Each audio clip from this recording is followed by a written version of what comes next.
All right, listeners, welcome back to episode 3. We have a special guest. We haven't seen her in so long. We have Amy, the axe murderer, Aisles.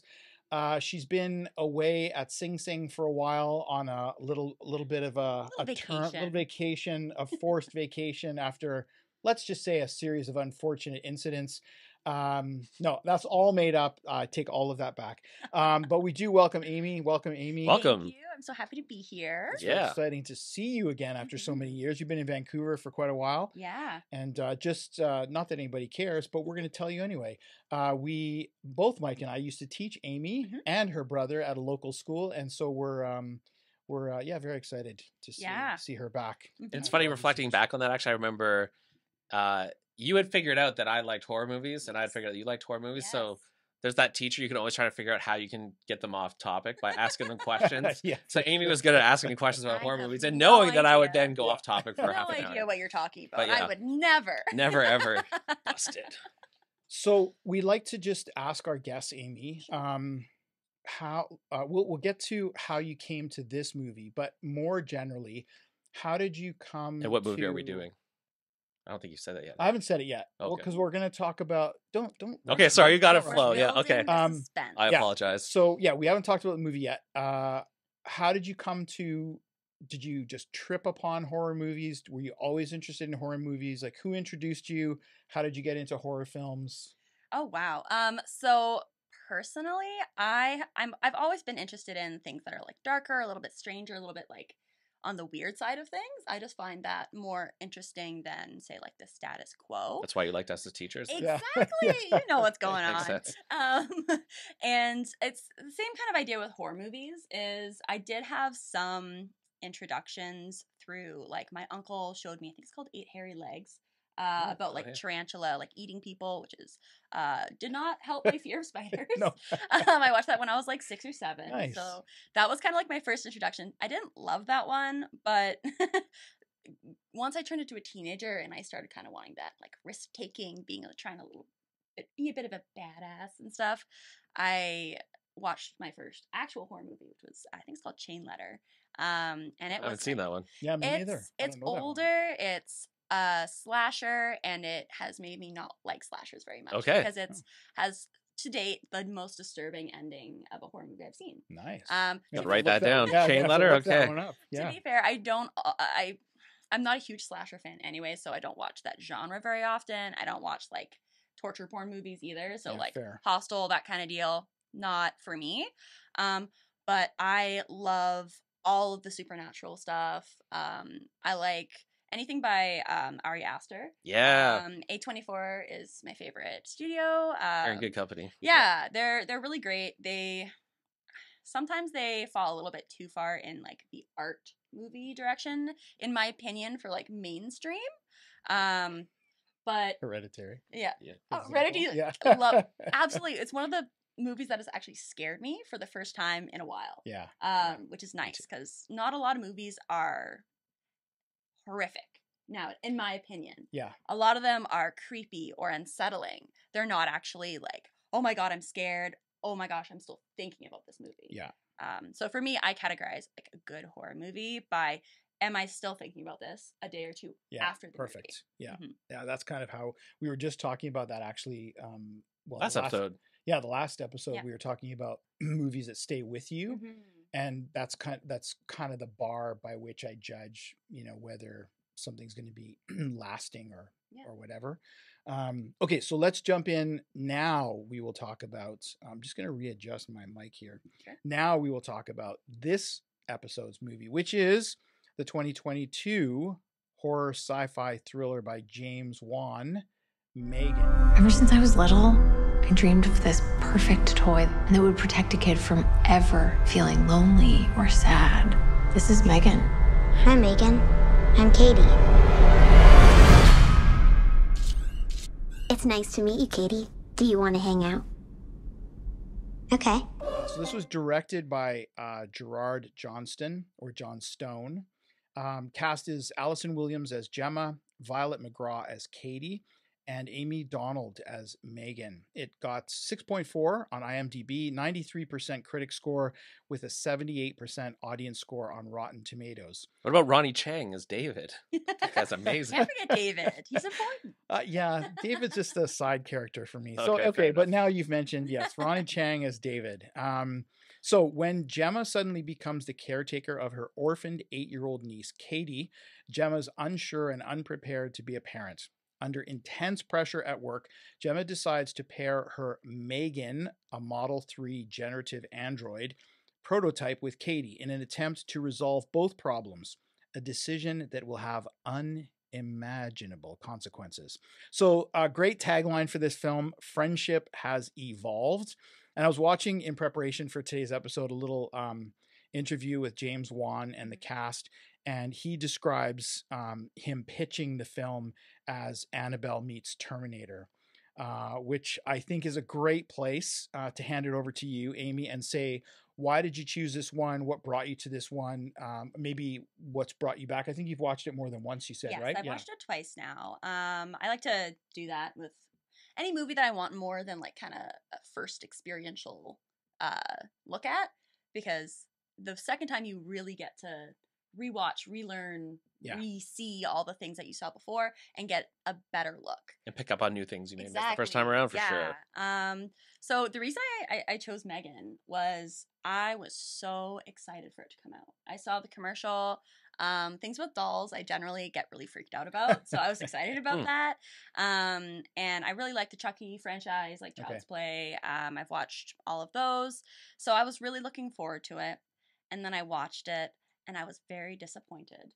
That's so interesting. Yeah, and it's not a bad movie. I think part of the disappointment was actually my own doing because I was looking forward to it so much. Yeah. Expectation gremlin. Yeah, and I believe it's a Blumhouse. It's a Blumhouse, I believe. Yeah, and if I knew it was a Blumhouse film, I think I would have experienced it differently. Okay. Because I have certain expectations with Blumhouse. I know what kind of movies they put out. They put out a lot of movies, usually with a smaller budget, and just a lot of them, and they get a lot of successes. Like they've had like the Insidious franchise and a number of other ones as well, I think. But yeah, I watched it and it wasn't bad, but I was missing something from it. And I was wanting that something so bad, but I was just, it did not meet my expectations. This should be a good discussion then, because I had the exact opposite experience of you. Because I don't typically like the doll movies. Like Chucky's fine, but I've never been a big Child's Play fan. I saw the trailer and I thought, like it just looks like another doll movie. I wasn't actually even planning to watch it. And then I saw it on Amazon or something and I watched it. And I actually ended up loving it. So it's interesting that I went in with super low expectations and loved it. And you went in with very high expectations and didn't like it. Are you in the middle or are you? No, I'd say more similar to Amy, where I think my expectations were pretty high going in. I don't know if I would describe it as disappointment necessarily. My first watching, I definitely enjoyed it more the second time though. Once I'd kind of got through, the plot and those kinds of things. But again, I'm not a Chucky fan either. And I did enjoy the remake, the newest release of Chucky, more so than the earlier ones. But that was never my deal. And like you and I have seen, I think 2 of the Annabelle films in theaters together. I'm not I wasn't a big doll fan. In the spectrum of horror subgenres, like creepy doll horror is not my favorite. But it sounds like that is one for you. Have you seen like Annabelle or The Boy or Yeah, so I actually, it's funny. I call it kind of one of my safe topics. Oh, cool. Because there's a lot in horror that actually like upsets me and I don't enjoy watching. So I have genres that I don't need to like check the synopsis first to make sure there's not anything in there that's like gonna make me cry afterwards or something. Right. So when there's movies that are generally in the doll subcategory, I generally know they're safe. Yes. And I don't like. There's some movies like Hereditary. I want to actually sit down and really focus on the movie. Doll movie I can put on and like I'll have my phone and check messages too, and it's still fun for me. I can still enjoy it. Yeah. So it is one I've watched frequently. It's not one that I've delved deep into analysis wise. Are you creeped out by dolls? I think for me the problem with doll horror, I just don't find them creepy. Like you're a doll, like I'll just toss you across the room and be done with it. Like I just don't find them that scary. But do you find dolls scary? I find eyes scary and dolls like doll eyes, which are often a focus. If you pay attention in the doll movies, you'll find that dolls in themselves are not actually generally the focus. Usually it's the eyes or the actual possession element, and having a safe childhood object that you think is, not alive, not neutral, and it becoming something that you're unfamiliar with. Yeah, totally. When it should be like, a doll is one of the most familiar kind of You've got elements. a big doll collection, but do you find dolls scary or? Yeah, I do. You do? Okay. Especially my doll collection, I find scary. We do have a few of the Funko Pops. That's true. Those are cool. But this one, so I agree with you, because I didn't find particularly.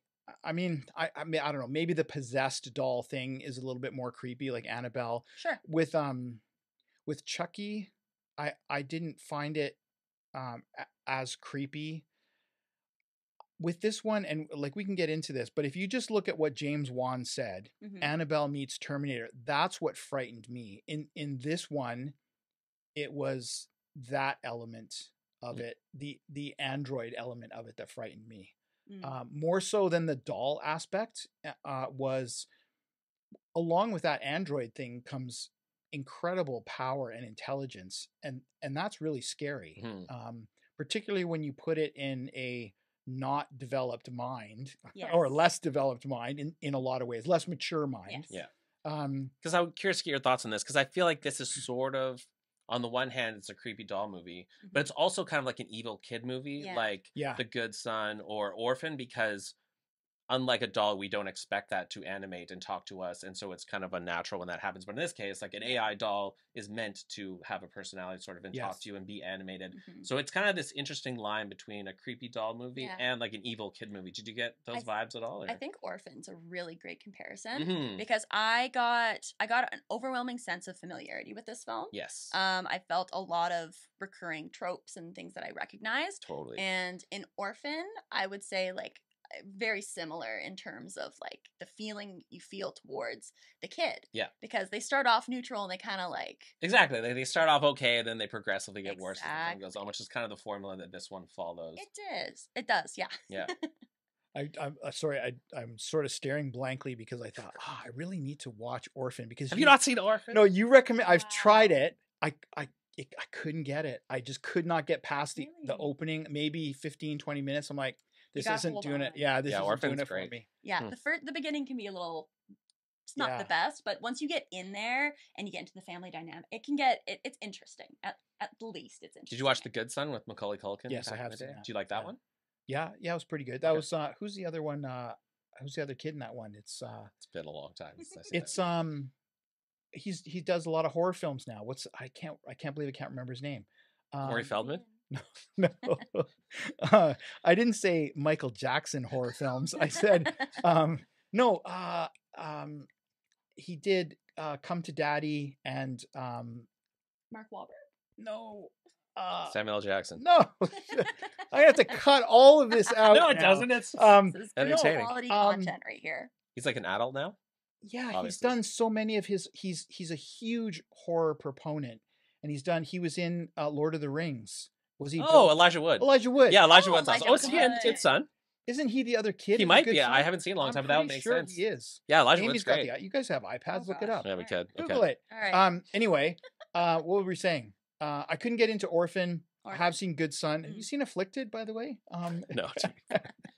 It's on my list. So, sorry, that's an inside joke that Amy had no idea what we're talking about. But Mike and I have been talking about movies that we recommended to one another. I think this was in our season 3 finale when we were doing found footage films, and I had Afflicted on my list, and I'd recommended it. I don't know how many times to Mike. Still hasn't seen it, and I don't know. You watch Orphan, I'll watch Afflicted. Not even. Okay, so fine. You didn't like the film, so I'm curious to hear what you didn't like about it, or do you want to start with what you did like about it? It's hard because it's not a bad film, and there's nothing necessarily wrong with it. It just didn't match up to what I enjoy in a film. Right. And what were you looking for that it didn't deliver on?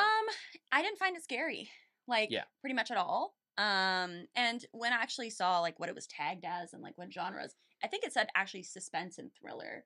And I'm sure horror was in there as well, but the first two were suspense and thriller, which I thought was interesting, because I would qualify it more as thriller-ish instead of necessarily like a straight horror. I found nearly all of the main characters I found quite unlikable. Except for David. Yeah, Who's David is one of the ones actually Okay. on my list that I found funny. Okay, yeah. The humor didn't land for me in this movie. Interesting. There were a few things like the dancing, which I know was in the commercial as well. Yeah. When I saw that in the commercial, I was like, oh, this could be fun. Like that could be like a weird, like if they make a dancing android scary, I would be very impressed. Like that sounds interesting. And in the film, it just, again, like it was just kind of weird, and it seemed pretty small part of it too. Yeah, and it just seemed kind of out of place to me. Like it didn't seem to mesh with like what was she accomplishing with that. Right? In my mind, at least, it didn't seem to have a purpose. It kind of looked creepy and unsettling to me, Yeah. maybe. This idea, like just the way she moves in general, like that scene where she's running on all fours, I think is super creepy. But there again, I didn't get that either. Like, where does either. that come from? Why is she running like an animal? And sorry, go ahead. Yeah, I just think that unnatural movement is just creepy looking. Like, I wonder if they just did it for the aesthetic effect, even though practically maybe it doesn't make sense.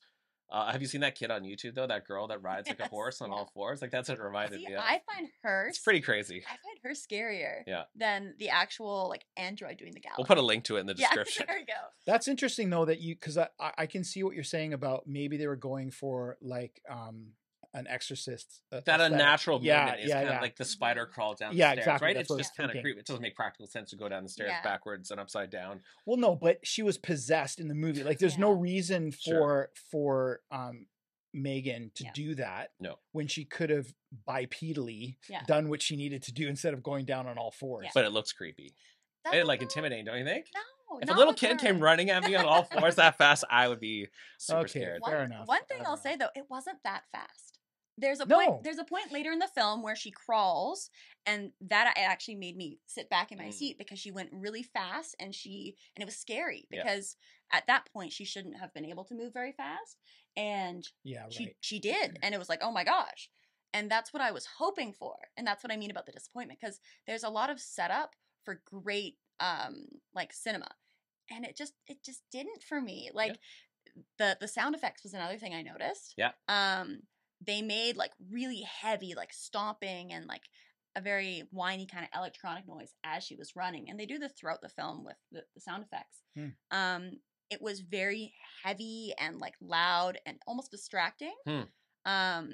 Because I feel like if they changed the music and they changed the sound effects and they sped her up a bit, it would have achieved that like otherworldly creepy effect of a kid running at you on four legs. Yeah, that's interesting. I don't know if I paid attention to the sound at that point. No, I was just going to say that I didn't, even the second time, I didn't pay attention to the sound as much as I probably should have. But I do agree with you that for me, I would say this is misnamed as a horror film. It is more suspense thriller. And for me, the horror comes in more personally about what I find horrific about the idea of AI and Android. And like, I mean, this is like a creepy kid Skynet is kind of how I viewed it. And that Annabelle, meets Terminator thing really spoke to me, because it's like, yeah, this is kind of like that Terminator end of the world thing where you've got something so powerful and so smart.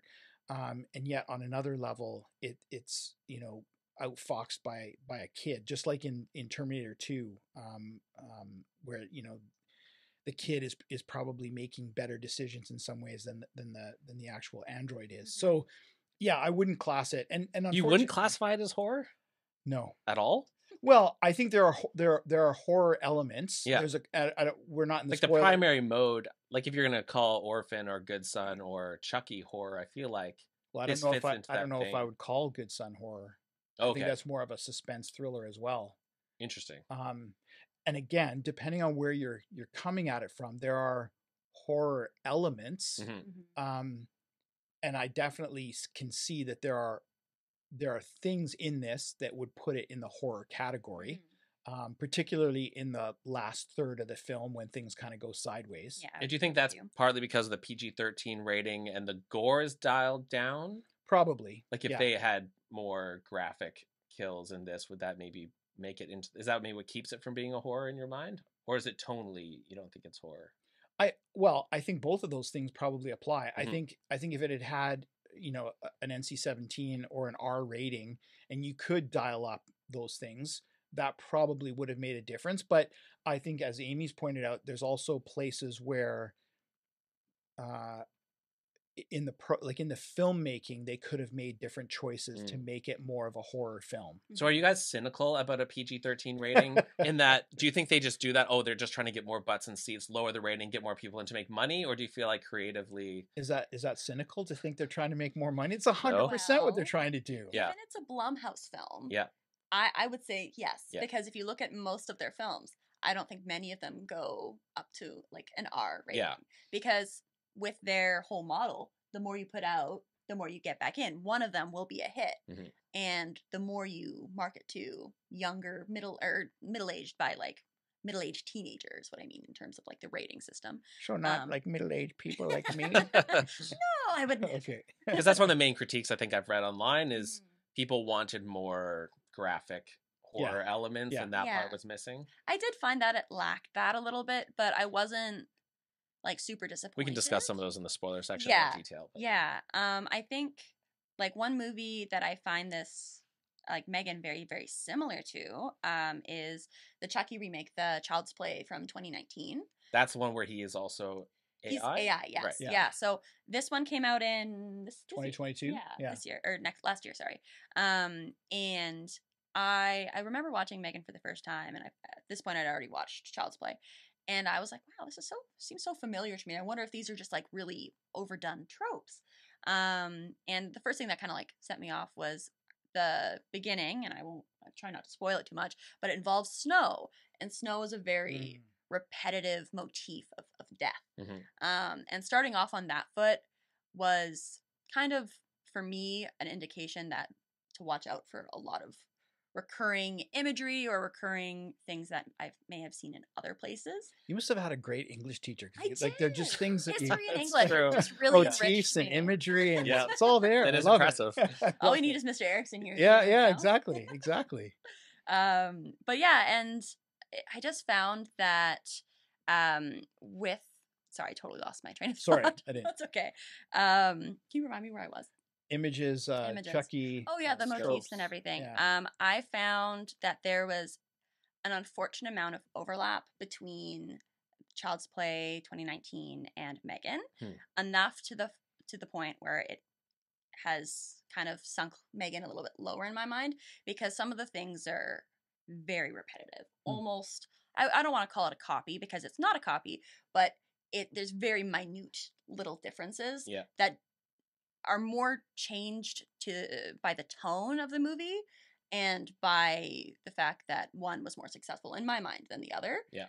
Like the comedy, like I saw what they were trying to do in M3GAN by balancing out the kind of eerie, creepy, very cold horror of AI with some of those little zingers and stuff. Like at one point, the cop, after an accident happens, makes a joke about finding a body part to the main character, Gemma, and kind of makes a joke about like, haha, I shouldn't have said that because he's a cop and finding a body part isn't something to laugh about.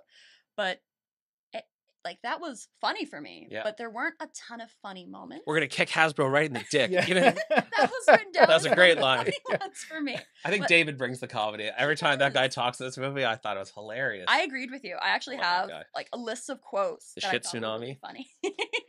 There's definitely, I appreciated the satire of that. Like, but I feel like when the satire, I felt was there.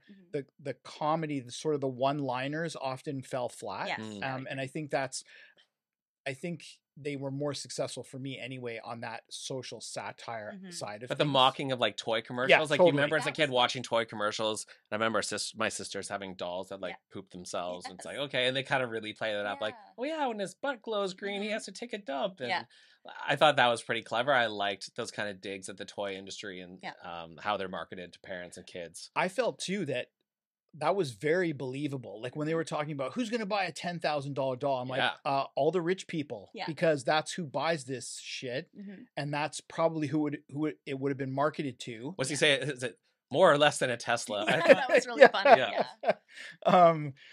There's something I just wanted to mention, because I don't know if either one of you, it doesn't sound like it. I haven't seen this. I came across somewhere and put in my notes.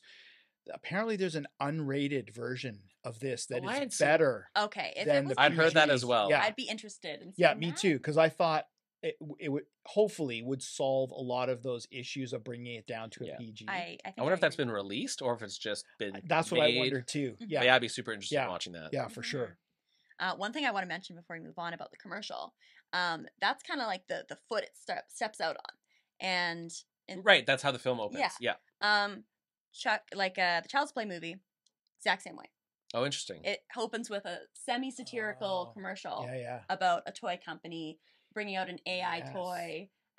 Except the only difference is Chucky, the Buddy doll in that film, is actually the one being marketed. So it is different. Yeah, but very similar. And even the tone, even the colors, the brightness, the kind of vivid imagery that you try and use to like hook children is the same. The tone is the same. And that I didn't notice at first. I saw it once I rewatched the Chucky film, and I was like, oh wow, that's almost the exact same. And do you like Chucky more? I think it accomplishes what I wanted M3GAN to accomplish. Okay. So again, a lot of more of a horror film. More of a horror film, but it's also rated R.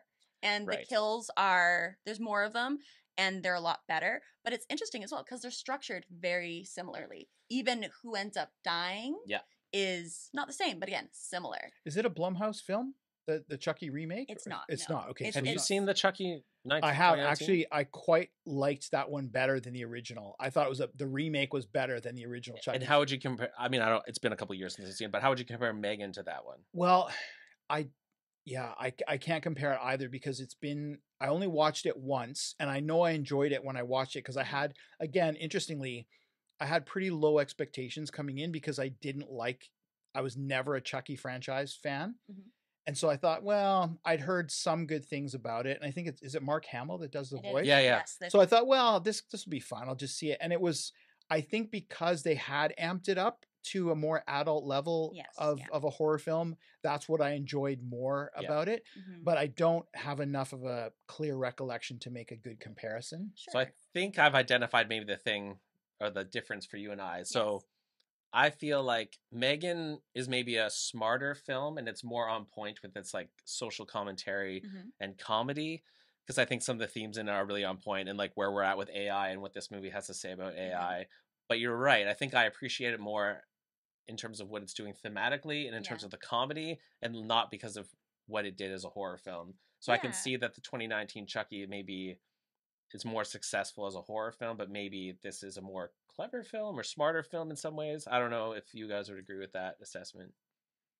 Personally, I think that M3GAN did accomplish some of its goals. Like the parts that I did like were the AI parts. I thought they had some really clever, scary things in there. Yeah. I called them spooky in my notes because I didn't find them I wasn't like scared, but I did find them unsettling and was kind of like, ooh, that's a perfect word. Yeah. They're unnerving, right? They're unsettling. Yeah. Like there's one, at one point, I don't know if this counts as a spoiler. I was going to say we should like pretty quickly move into spoilers because I want to say some stuff. Okay, sure. Is there anything non-spoiler then that we'd want to comment on before we give our kind of thoughts and move to a spoiler section? Just looking at my notes. Yeah. I like the music, the covers. The Toy Soldiers cover I thought was super clever when you think about what's happening. Yeah. Like the M one, and there was the Titanium one too. Can I ask you what you got out of that song? Like which one? The Titanium. Like what was that scene? What did it do for you? Isn't there something about just like the strength of the android maybe? I'm not super familiar with the song generally. I know like the chorus. But isn't there lines about it being like bulletproof? Yeah. So my thought was just like the strength of M3GAN as like an AI maybe being like it's stronger than humans. But I don't know. What do you think?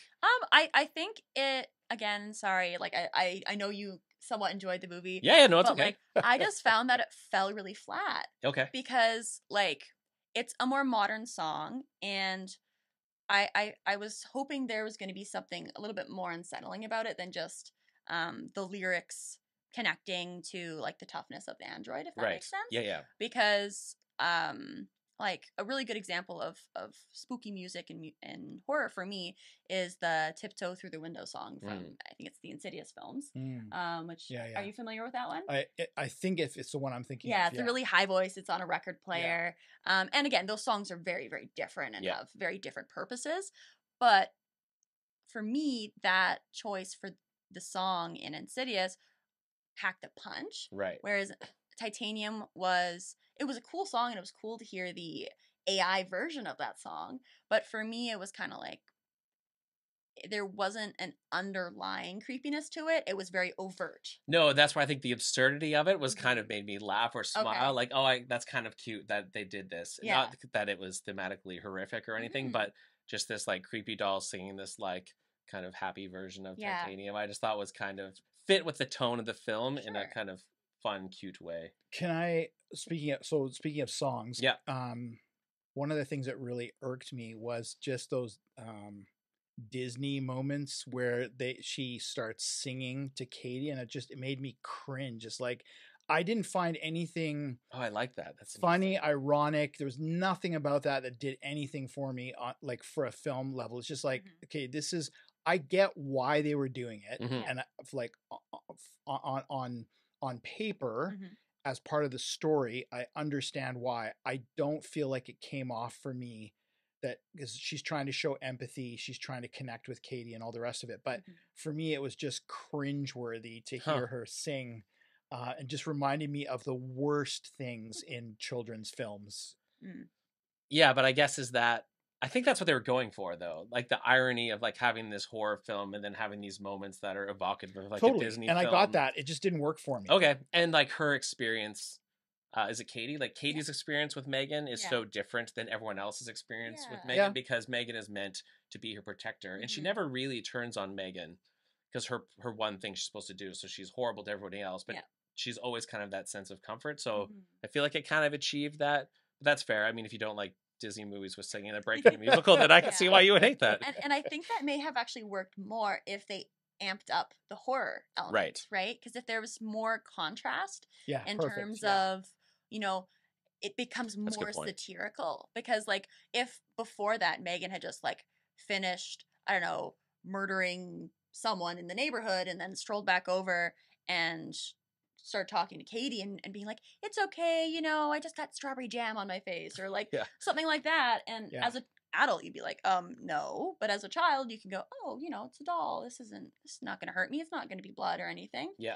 And that would be more believable in like a child's mind. And that would kind of, for me at least, keep that horror and scariness. Yeah. And then maybe she could have a song after that to comfort her. Yeah. But just Toy Soldiers, you don't like that? It was okay. Yeah. Like I found the music and sound effects at least in this film a little bit underwhelming. Yeah. Because I think especially in horror, I'm very sensitive to sound. It makes a very big difference in terms of like making or breaking a horror movie. But I will say the suspense in this movie was great. Yeah. I thought there were a really good number of scenarios and scenes where I was hesitant and feeling uneasy about what I knew was going to happen, which I think is good. I think that's what makes it a better suspense thriller than a straight up horror film, for sure. And we talked about this before, but it's kind of interesting to know, like maybe the director wanted it to be horror, but the studio maybe. Yeah. That speaks to your idea of that there's like an unrated director's cut out there, which would be interesting to watch. For sure. Yeah, because we've mentioned this in another episode. Like you always wonder when you have these kinds of reactions where you go, "What were they thinking?" or "Why did that fall flat?" It's like maybe, and it's interesting because, sorry for a slight tangent here, but I watched two documentaries on the original Texas Chainsaw Massacre, and they were talking about remakes of that film, and what they talked to one of the directors who just said, like, basically he wanted his name taken off the film. Yes, I've heard that. And the studio refused. They said, no, we've printed the first reel. Your name's on it. Sorry, buddy. Because they had changed it so much of what his vision. He goes, I never pretended that I was going to make a movie as good as the first one. Yeah. But my vision wasn't seen. And what was basically, and this speaks to what we're talking about, is the studio heads at the time were basically coming in and saying, cut Yeah. to make a PG rating or an NC-17 rating or whatever, and that had nothing to do like. And I'll just end with this: the director had gone into the final screening and said, "I was so choked because it made me look incompetent," and he said, "I made the film and I couldn't understand what the final cut was because they had cut so many important scenes out, but those were the scenes that were so graphic they wanted to change the rating." Totally. Right? It's like a chef. Like if I make a meal and then I let my 3-year-old play for it for half an hour, Yeah. then they serve it to the person. It's like, hey, what is up with this guy? Like Totally. it's really not Totally. fair. Yeah. So we should maybe give our recommendations and move to spoilers. Yeah, sure. So clearly you did not like it. I did like it. I'm on the fence. I think I don't know that I didn't like it as much as you. I totally hear where Amy's coming from on the things that you didn't like about it. But there was enough of it that I liked that it kind of pushed me just over the edge enough to go, yeah, I kind of enjoyed it. And I guess for me too, like I say, that for me, the horror creep factor was my thoughts about androids and AI and, like I said, Skynet, all the rest of it. Like to me, that was the creepy bit. That was the horror bit. I have some other things to add when we go into spoilers. Yeah, we can do that. But yeah, I'm on the fence. All right, Goldilocks. So you're in the middle. Perfect. All right, so I think, are we going to head into our spoiler section then? We are going to head into the spoilers. So if you haven't seen the film and anything that we've said makes you want to go see the film, which you should. You should. Yeah, for sure you should see it. Even though I didn't love it personally, I still think it's worth watching. Totally. It's just not personally what I would choose. But again, totally worth watching. So go watch it and then come back for the spoiler section. Spoilers. So I just had an upcoming thing spoiled for me.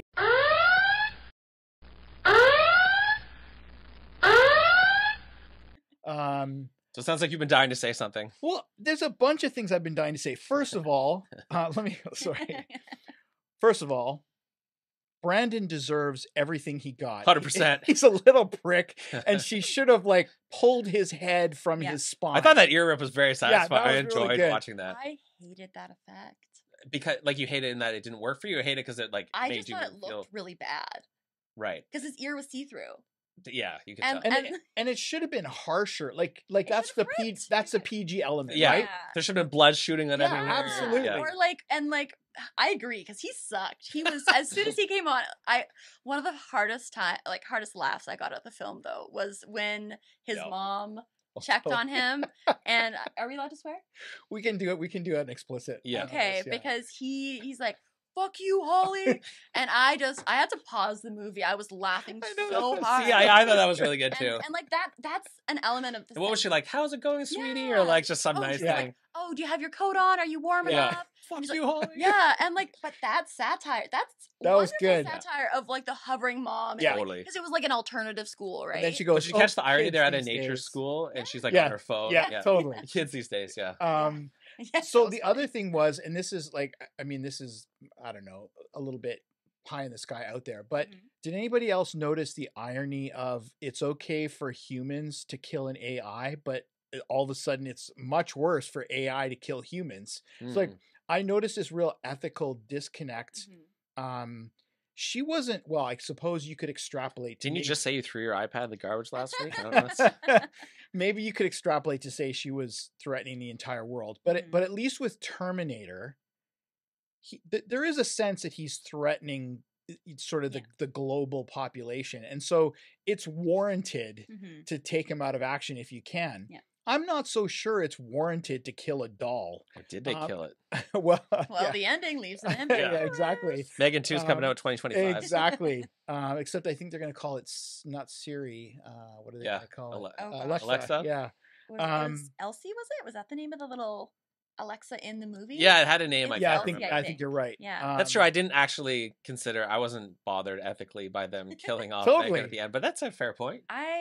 I noticed pretty quickly, I think it was not the first time they turned her on where she malfunctioned, but the second time where she was kind of more alive, and she was asking about death. Yeah. And then she said, will I die or can I die?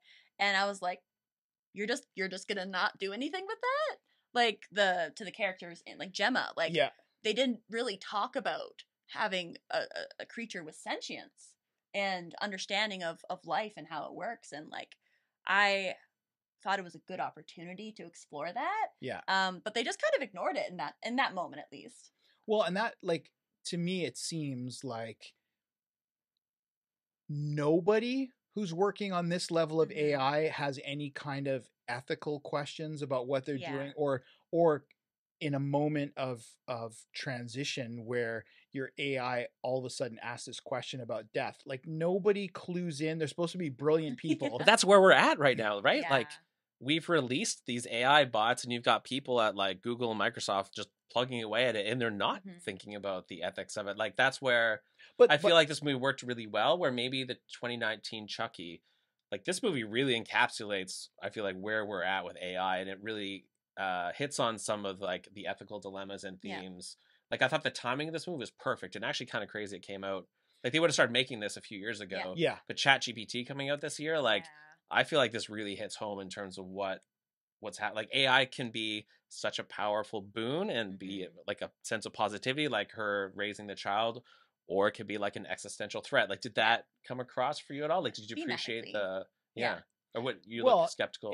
Yes and no, because I felt like the majority of that ethical conversation is up to you.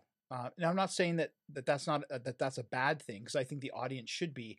But other than the psychologist, I'm struggling to think of any other character that questions the AI in the film.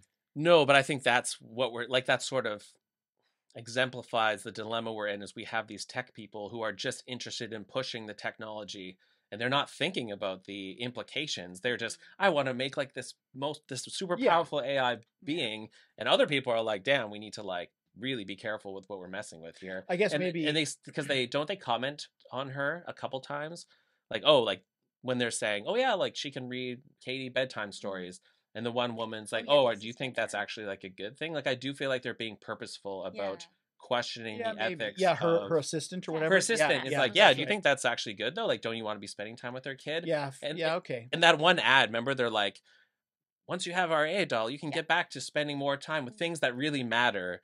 Yeah. And they're saying like, yeah, you can stick your kid in a room with this AI doll so you can do. So I feel like that's where I feel like the commentary really did come through.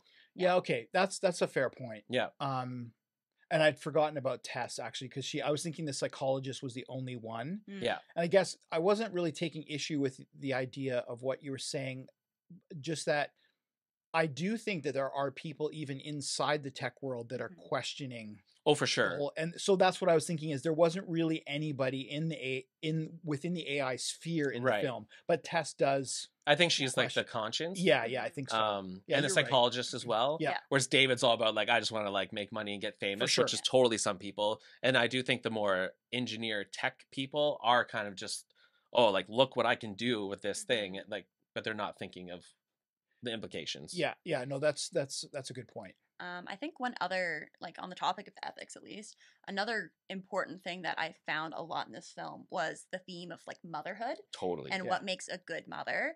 And I thought it was very interesting because Gemma is, I think, like an engineer, right? Makes like, she gets a promotion in the movie. She gets all these accolades. She's like a hero to the company because she's coming out with this new toy. Yeah. But to this child who, like, her niece who just lost her mother and her mother and father coming into her home, she pays like no attention to her, almost immediately uses her in a pitch for work, which she ends up like Katie ends up like sobbing through. And it's just like, there's so much about motherhood and ethics. And even in the scene about with Tess talking about, you know, do you really want to allow M3GAN to be in these moments? Because while I agree it's about AI, I would even say it's more so about motherhood and about, or not necessarily motherhood, but parenting. And don't you think like technology taking that role of parenting? Because there's one scene where Katie's like, she's like, oh yeah, I need to do some work, like take my iPad. And she's like, oh, what about screen time? It's like, oh no, go as long as you want. Like, I do feel like the movie's really consciously, and I think it works because as a parent, when my 3-year-old's driving me nuts, I'm very tempted to be like, here's an iPad with Paw Patrol, have fun. Yeah.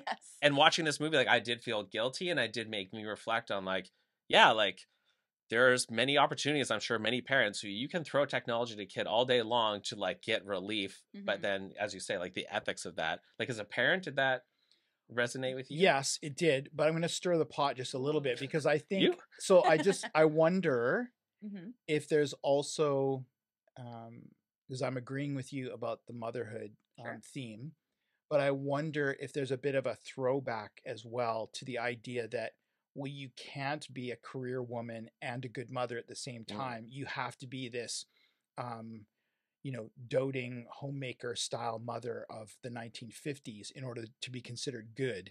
And that there's, you're either this brilliant engineer or you're a mother, but there isn't room for you to be both. But she's not the mother. This one's a little tricky, right? Because she's the sister. Sure, but So she's thrown into that motherhood role. For sure. Right? But it seems pretty cool. Like she's not interested in having Yeah, kids. Like no, she that's doesn't seem fair. interested in motherhood. She's Yeah. like, this is kind of annoying. It's Like not I what have to look signed up after for. this Yeah, kid. for sure. For sure. It's interesting because it's so easy, because if you flip it and it was a guy, you'd be like, oh yeah, that's pretty normal. Yeah. That's true. And that's what I'm getting at. Yeah. Right. Yeah. But on the other hand, like again, I keep connecting this to the Chucky movie because I just see so many similarities, because the gender of the child is different, but she in the Chucky movie is a single mom with a young son, and she is trying to like balance working and keeping her child happy, and is a loner, kind of the same type of energy as Katie in this movie.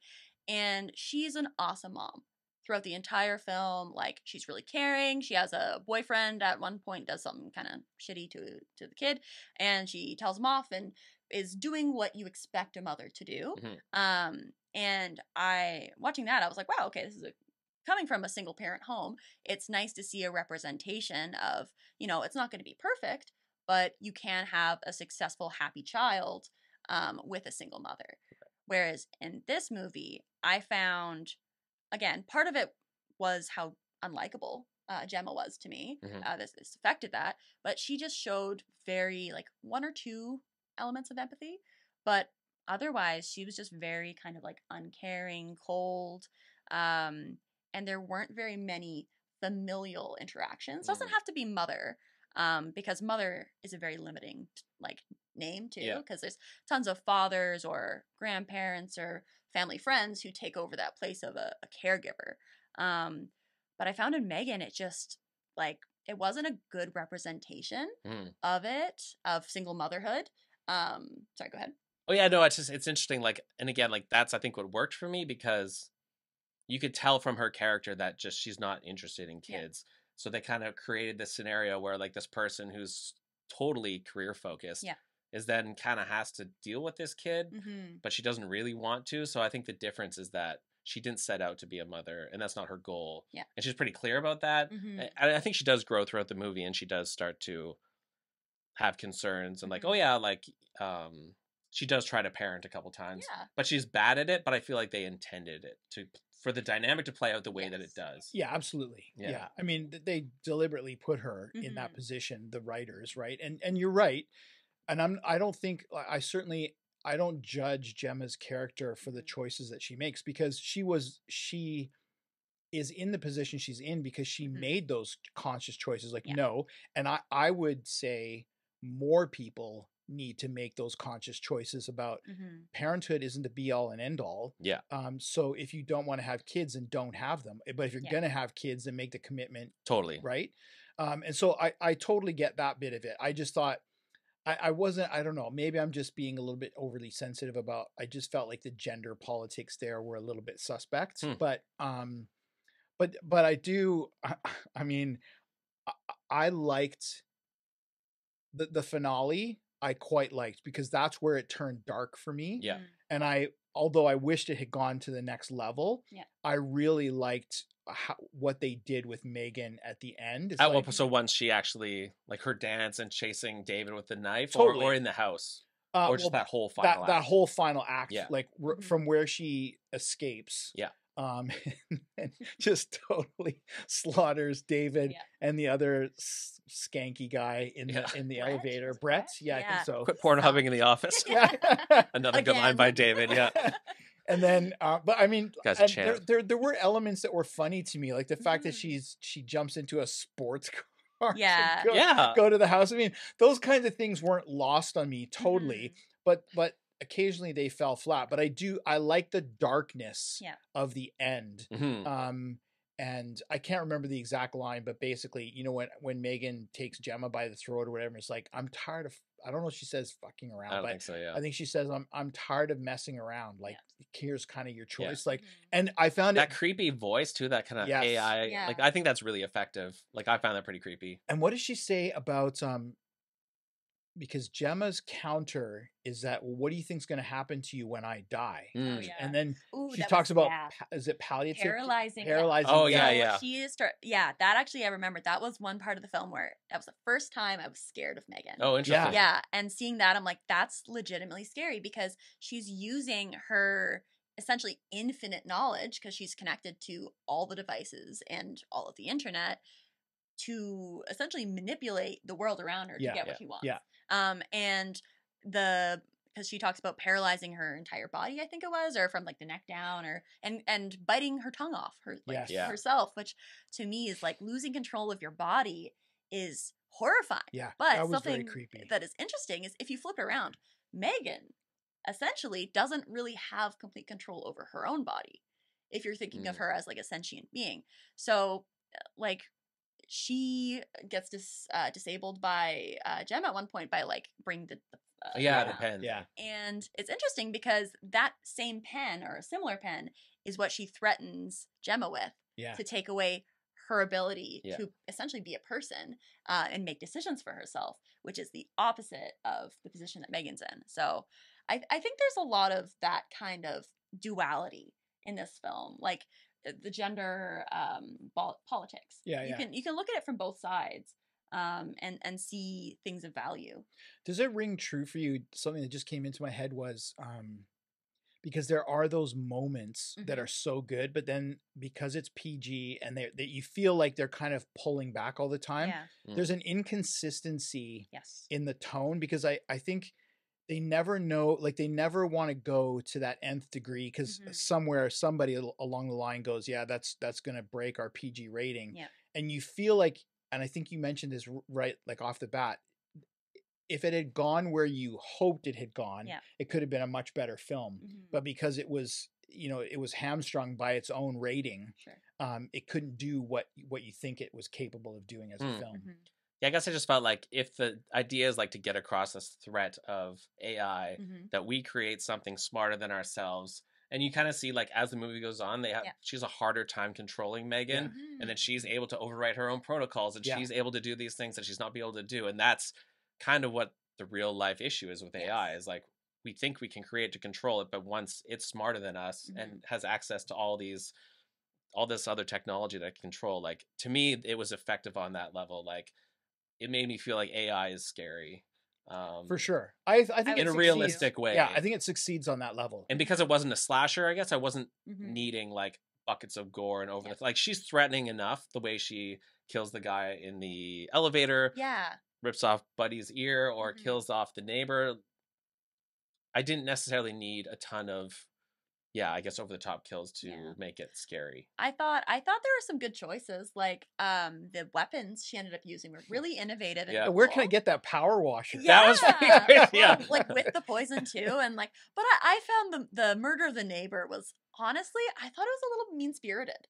Oh yeah. I don't think the neighbor did anything that bad. And I think Gemma was more the instigator. That's true. Like I would say, because this movie also did get like knocked down a couple of ranks because it killed the dog. It's a policy for me, if you kill the dog or the cat in the movie, sorry, you're getting knocked down. So it's that dog scream. Yes, really and it's so upsetting and it hurts my feelings. The second time watching, I had noticed that actually the first conversation between her and the neighbor's trying to be really friendly and polite and like, and she's being a dick. She's like, no, go away. Like, so it's interesting that, she was a little bit sympathetic. And this is the hard part is I think if Gemma was more likable to me, I would have liked the movie better because I didn't really care if her or Katie, like Katie, I cut some slack because first of all, it's a child actor. And I thought she did a very good job. I think she did a good job too. But I found that she also wasn't very, like, obviously some sympathy because of her parents being dead and all that, but she didn't seem very charismatic or warm or make me care for her, and neither did Gemma very much. Right. So for me, I had a hard time caring more than just like a baseline for these characters.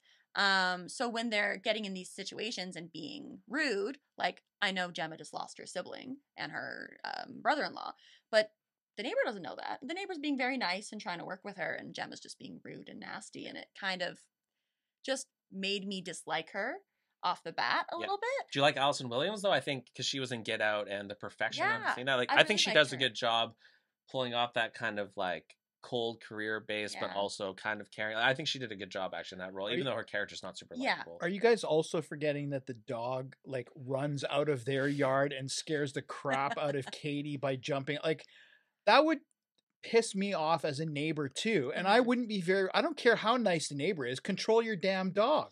No, I agree. Yeah, I'm Like, not as sorry. bothered by the dog dying. I do agree. Like, obviously, the dog's being inappropriate. And I'm not blaming the dog. That's the owner's fault. I agree. But I'm just saying. My thing is she did just get because she did get mad, and she's valid in her getting mad. But she continued. Like the neighbor did say sorry and like tried to work with her a bit, and she just continued like hammering her from like just seemed very negative. I enjoyed the neighbor dying a lot more than the dog dying. The kills were very cool. Yeah. I gotta say that, like grabbing the paper slicer at the end in that hallway, I really enjoyed that whole sequence. That was good. Yeah. Anyone else stand up and start cheering for Bruce? Who's Bruce? The other AI robot she has. Like when she comes in, it's like there's another AI and his name's Bruce, and he gets some punches made. Like I actually got really excited during that scene. I thought that was awesome. I'd totally forgotten about Bruce. Yeah. And then when they start fighting, like like I was into it. I was cheering. I was very happy with Did that work for you? Event. Yeah. You look like no, that was good actually. Yeah, I quite cool. like that. Yeah. I liked it turning AI on its head. Yeah. And I think, I mean, maybe I'm reading into this, but it looked like for what she could, it looked like M3GAN was surprised by that too, which I quite liked that they added that little snippet of humanity where it's like, oh shit. Like, yeah, exactly. You could kind of get that sense, and it could, I mean, so coming back to like, I think that's good filmmaking, because to make me kind of read between the lines and think it could have been just a pregnant pause. Yeah. Because I mean, I don't remember there being any look on her face, but there might have been. I can't remember. It's hard to remember because her expressions are kind of like somewhat controlled, right? Sure. But I think there was something. Like there was either like a flinch or like a moving back or eyes widening. Something was happening. Yeah. And that's why I mentioned Amy Donald as the actress, because she had, I can't imagine that was an easy thing. I mean, she was, I believe, chosen for, she's a dancer, chosen for how she moves. She has to wear that mask. She has to wear that mask all the time. So that must have been quite challenging to act without your own facial expressions. I think that was smart to have a human playing her. Yeah. Just the way she moved and stuff seemed a little more authentic. Yeah, and I think was it just VFX for the face? Or do you know how they did the face? And like, there was I was watching a thing on it today. Like some of it, they actually did have robots. Okay. They had like animatronics, and then sometimes they're using her, and I think they used maybe a bit of CGI on her eyes or something. Yeah. It's like a blend of different things. Okay, but it was mostly practicals. When they ripped out all the circuits, that wasn't the actress's face then. No, I don't think it's CGI. Okay. Yeah, because I thought this like what animation and stuff like the VFX that there was quite good. Like I really enjoyed it. Didn't take me out of it at all. Yeah. Like, it wasn't distracting, or there weren't times when I looked and thought, oh, that's just a bad other than the see-through ear. It really bothered me because like if you're gonna rip an ear off, ears aren't that stretchy. I've never tried to rip someone's ear off, but I'll take your word for it. Ex murder. I got some experience. You sound like you speak from experience. Like I used to work in ear piercings and piercing studios and stuff, so I'm fairly familiar with cartilage and how cartilage works.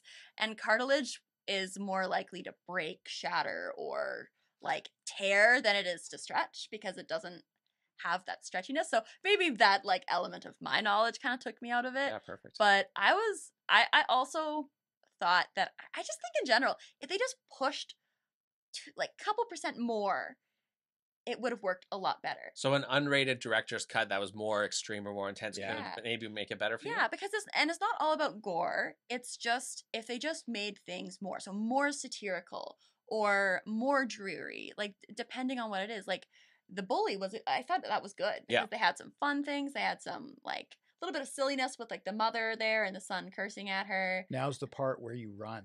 Yeah, That's right. Yeah, that was good. That was a good one. That was good. Yeah, but I think Brandon, like I think you're right. Like if that had been ramped up a notch, like I think Brandon should have got a good smackdown. Yeah, or like, Evil Dead style. Exactly.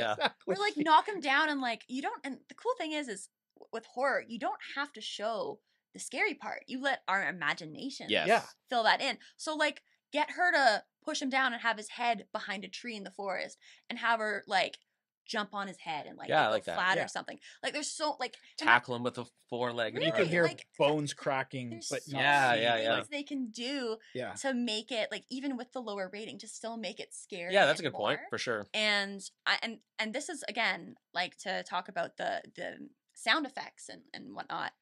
If they made like a horrible ripping sound or even a comedic one, like a weird like stretching sound or something, like a scream. Yeah, seriously. Yeah, something like that to just change it out of, okay, this dude's getting his ear ripped off. Yeah. Because in the scope of horror, getting hit by the car seemed a bit of an easy out. I want to see that guy get like dismantled. Yeah. Like she didn't really do anything that bad. Like I was weird. I was confused by that choice. At least it's funny the guy who's concerned about the ethics of killing an AI bot is like really wants that kid to get like absolutely massacred. Sorry, but you deserve it. You deserve it. Yeah. That's true. That's what I'm saying. He was a jerk. I did have one dislike, and it was just the if we look at those like evil kid movies, this did kind of follow that pretty formulaic. Like, first it goes after the dog. Like first it's good, then it goes after a dog, then it goes after an unlikable bully, and then like an unlikable adult, and then becomes a threat at the end. Like that seemed a bit formulaic, but I think for me there's enough other really good things about the film that ultimately I thought it was great. I loved it.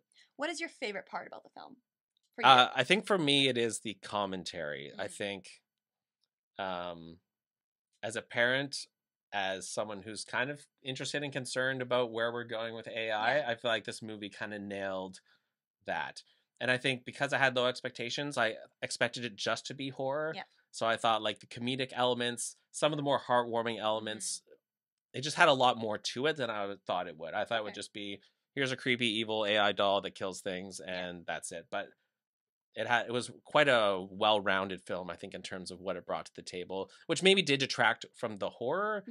But because it had those other elements, I just enjoyed it more, and I wasn't expecting it to be as smart as it was, I think. I think that's what strikes me about what you just said was, and this is for our viewers, it's important, I think, that where you're at has an impact on your takeaway from a film. Because I was just thinking about a novel that I had read when my kids were a little bit younger than Rowan, but it had a severe impact on me reading this novel. It was Fall on Your Knees by Anne-Marie MacDonald, by the way.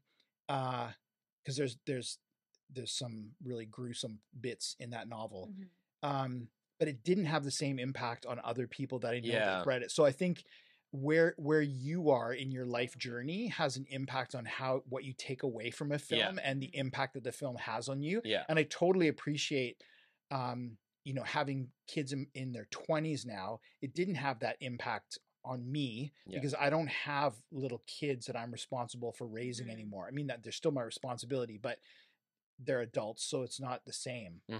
So I think that's a really important thing about whatever you're watching. I think I could really relate to Gemma's character sort of because I'm like, I'm interested in like these more adult things or like podcasting or like little kids things not as much. So I could kind of sympathize like, like here's an iPad. But on the other hand, it's like your kids are only this young once, you need to cherish it and be a good parent and step up. And so, maybe that's a good point. Maybe it worked for me personally for those reasons. Now, would you, because you enjoyed this one, are you hesitant about a possible remake, or would you like to see them continue the story and see what happens with it? That's a good question. Yeah, I think it makes me hesitant because I think most of the time they're just, oh, this made a lot of money, so let's do it again. Yeah. I think it worked really well. And even just having that, the way it ends with the Alexa, whatever bot turn on, to me, they can end it there. What are they going to do going forward that they haven't done in this one? So I think for me, I would prefer it to just stay as M3GAN and not have a sequel. You as well? For sure. I mean, I'm almost 95% of the time, it's like, do not do a sequel. I want a prequel that's David's character, like his upbringing, like his life. I just want 3 hours of David's character and amazing line. Like that guy makes the movie. Yeah, he does.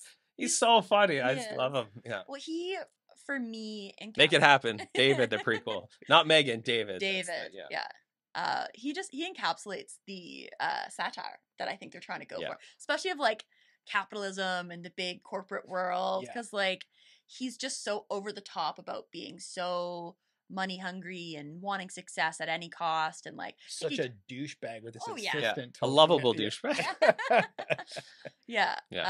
Definitely very fun element. I thought he was and I think I think the themes and how it connects to our modern world is very applicable to nowadays. Like if this came out like, well, it wouldn't have come out probably a couple of years ago, because I don't think, or 5-10 years ago, might have, but I don't think it would have landed as well.